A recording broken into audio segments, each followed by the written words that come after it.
మన దగ్గర సిస్టమ్ వాడేటప్పుడు కీబోర్డ్ పోయినట్లయితే మనం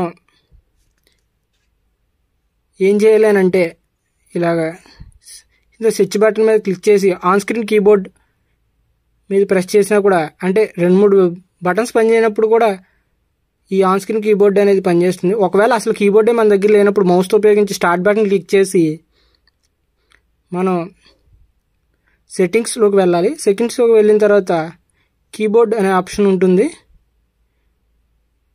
ఆ కీబోర్డ్ అనే ఆప్షన్ ఎంచుకున్న తర్వాత యూజ్ ఆన్ స్క్రీన్ కీబోర్డ్ మీద ఎనేబుల్ చేసుకుంటే మనకు కనబడుతుంది. అదేవిధంగా ఒకవేళ డైరెక్ట్ సెట్టింగ్స్ ఓపెన్ చేసిన తర్వాత ఈ కింద విధంగా చూపిస్తే ఈజీ ఆఫ్ యాక్సెస్లోకి వెళ్తే అక్కడ ఈజీ ఆఫ్ యాక్సెస్లో మనకు డౌన్కి స్క్రోల్ చేస్తే మౌస్ మీద కీబోర్డ్ అనే ఆప్షన్ కనబడుతుంది.